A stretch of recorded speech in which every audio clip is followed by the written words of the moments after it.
Don, this is our fourth time, man. We've talked for City on Fire, The Force, Broken. I mean, I feel like that maybe the next time we get together for the next book, I should get you a jacket like they do on Saturday Night Live.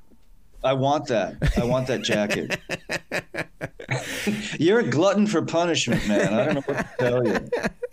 I don't know if I've ever been invited anywhere for a fourth time. The way that you put words together, I would just, it would be so fascinating to sit in the room with you. Or are you that type of person that you can't have anyone around you when the words are going to the page? Yeah, I don't like people around me when I'm working.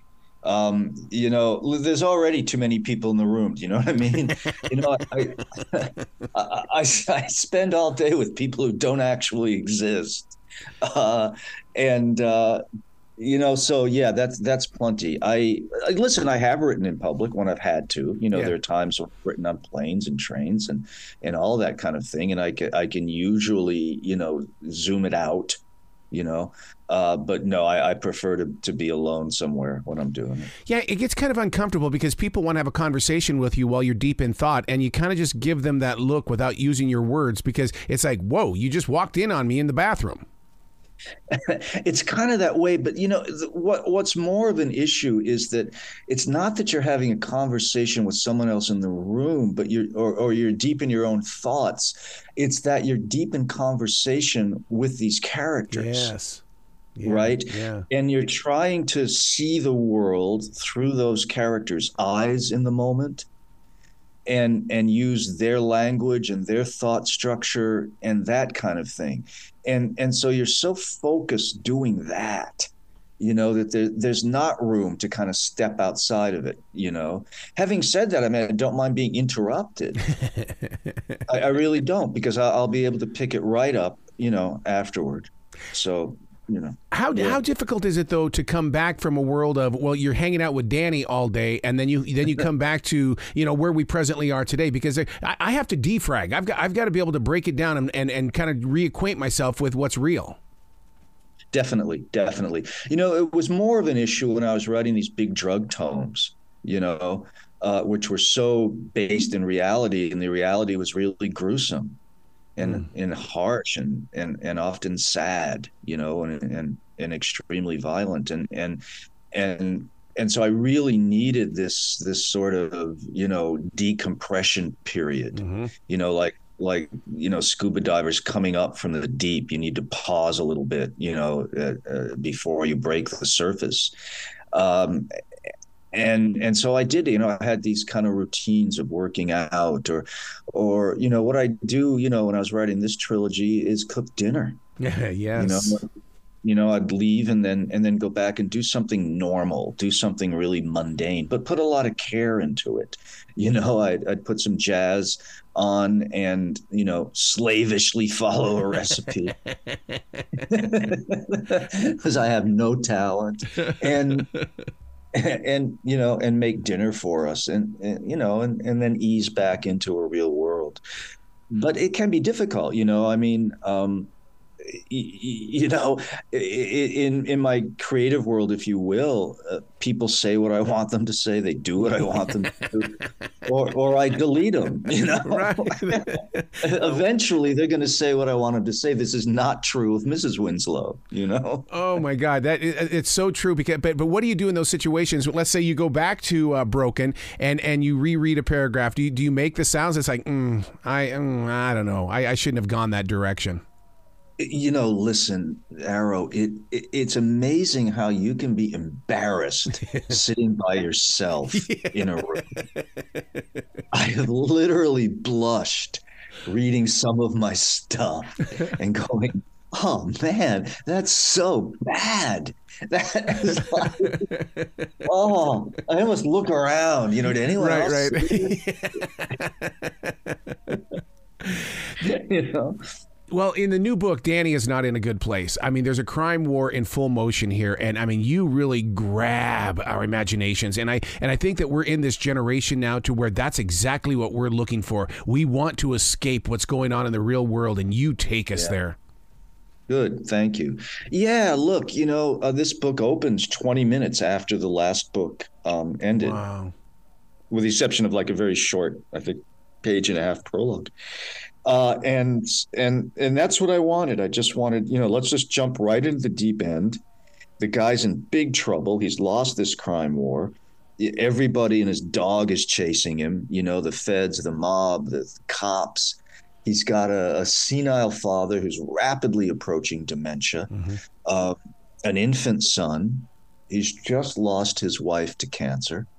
And he's got the remnants of his crew who are unruly and difficult to control. And he's trying to find a place to put his feet. And so, as a writer, to me, I just wanted to dump the reader directly into that deep water. Yeah, yeah. I'd be sitting there with the psychologist on call. Either that or be taking my blood pressure every 5 seconds if I were putting that on a page. Because, the way that you go in depth has got to affect you emotionally.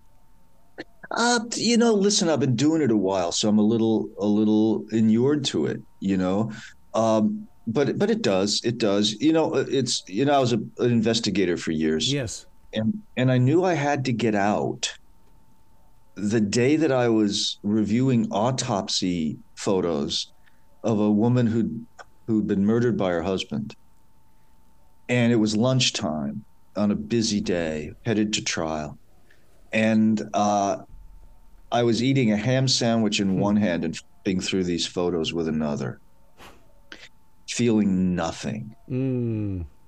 It was just data. The issue was whether she died in a fire or been murdered and the fire had been set. And so I'm looking at the body, looking for those elements that would tell you that answer and how to communicate that to a jury. And then all of a sudden it hit me. You don't feel a thing. Yep. And then I knew, man, maybe it's time to get out of this. To be in that place of numb, though, you see a lot of comedians, they'll tell you that, a lot of their jokes come from that darkness. Did you see it as fuel at the time? No. No. No. Listen, I don't want to over dramatize this. I'm not traumatized and I'm in good shape. But, when you do like investigative work, depending on what type it is, but if you're dealing with murder cases or, child sexual abuse cases, and I drew 3 or 4 of those in a row. And then later on, doing research for the drug novels, for instance, I spent 3 years researching a book called The Power of the Dog before I ever started typing. Wow. Yeah. That's not the kind of stuff you bring home to your wife and kid. You know what I mean? How was your day? Fine. Yeah. Or as an investigator, there were days when I would go to the airport, to the private airfield, and get on an airplane, and I wouldn't know where we were going until we were in the air. It was that level of confidentiality. So you can't come home, and have that dinner conversation of how was your day, because you can't say it. Or it's been, unpleasant or gruesome. I'm not going to sit at the dinner table and say, yeah, I looked at autopsy photos all day. Yeah. And this is why I know she was strangled, and didn't die of asphyxiation from the smoke. And so that can get isolating, and I think that can get hard both for you and for your spouse. I don't know boy, we got off on a real tangent here, but we were having such a good time. Yeah, but this is the realism of what it's like to be an author, to take what you have done in the earlier chapters of your own personal life, and then to grow from them and to use them in situations. Because when you have a book like City of Dreams, and this stretches across the nation and it goes into Hollywood, I want to know that the writer has also lived this somehow, some way, so that I can really put my love and faith into those chapters. It's amazing to me how little self-awareness one can have, right? Because if you had asked me, 3 years ago, do you have any sort of parallels with Danny Ryan? I'd have instantly said no, or they're very slight. We both grew up in Rhode Island and we're both Catholic, and, I knew a lot of Danny's growing up.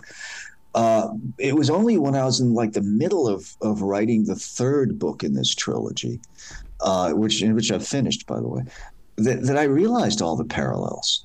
Danny is forced to leave Rhode Island. I wasn't forced to leave Rhode Island except by sort of economics, but I left when I was 17 because there was nothing there for me. Danny wanders the country trying to find a place to put his feet for his family. I wandered the world for decades, sometimes with my wife and child, trying to find a little success and a little stability, just trying to make a living, And, when I'm looking at this book, which is about Danny's wandering years, then the parallels just really struck me, When you're writing about the underground, how exact do you have to be? I mean, what kind of research goes into this that where it's like boom, boom, pow? Or is it, okay, I'm going to design this world. I'm going to paint this picture for my readers. I know who my readers are. I know what they want. It's got to be this way. That's a really complicated question. It's going to take me a few seconds to unravel it for you. Look, let's say crime fiction writers have a deal with the reader, an unwritten, unspoken contract, right? That we're going to take them into a world that they probably couldn't otherwise enter. And so my contract with the readers, I've got to get that world right. Okay, that everything has to be at least plausible and the details have to be correct. Otherwise, I'm breaking that contract. I'm cheating that reader. I'm not giving them what was promised. Okay, so take that very, very seriously. In the case of the drug cartels, I was trying to tell the real story of what happened in Mexico and why and all of that. And so in many ways, it was sort of a documentary. I had at one point 157-page single-spaced document that was just a chronology, right? Following every event, that I could discern related to drugs in Mexico over the course of X number of years. And that became sort of a roadmap for the book. In this case, in the case of what's being called, I guess, the City Trilogy, the Danny Ryan story, much different, because what I set out to do was retell the story of the Aeneid and the Odyssey and the Iliad and certain Greek tragic dramas. I took online college courses, entire semesters on, I did a semester on the Iliad, a semester on the Odyssey, a semester on Greek mythology, the Aeneid, all of that, and read books about the classics so that I felt comfortable in that world as well. I don't know if that's answering the question that you asked me, but but it is. Try again if it didn't, It does answer the question, because come on, you and I have both met people that want to be writers or claim to be writers that don't do the grunt. They don't put in the pain and the sweat that it takes to really bring a great story together. They hear it, they feel it, they write it. Okay, it must be brilliant. Why am I failing? And it's people like yourself that are saying, no, you're going to have to work for it, man. Even after all of these books I've got, I still work for it. Yeah, but listen, here's the thing. I love the work. Yeah. I love researching. I love researching to a flaw, by the way, because I would tend to research, and then forget to write the book. Because you learn one thing, but the thing you learn prompts 20 more questions. Right. And so you get into this, sort of endless chasing down. And at some point you have to say, no, I know enough. But you never know what you don't know until you actually start writing, and your character takes a left on a certain road, and all of a sudden you don't know where that left is leading. And then you have to find out. Oh my God, I love those moments. So I do. I call those wine glass moments where you sit there, you could be sipping on wine, and all of a sudden you go, just do it. Let's find out where it's going to go. We can always erase it. Yeah, well, that's the great thing. It's not like you have a kid on an operating table in an emergency room, Right. We can make mistakes, and God knows we do, and then go back and correct them. So when someone like Stephen King gives you that big kudo, do you embrace it, or do you say, "Oh God, I don't know if I needed that right now, but I'm going to store it for one of those days when I need an up. I'll wait to celebrate it." Listen, when someone like Stephen King, who is as great a human being as he is a writer, so that's really great, right? Gives you that kind of compliment, man. It is so humbling. It just, it almost literally takes my breath away. Yep. Yeah. So now, as that writer, you know that even though we're talking about City of Dreams today, writers are always, we always say in the can. What do you have in the can, or can you talk about it?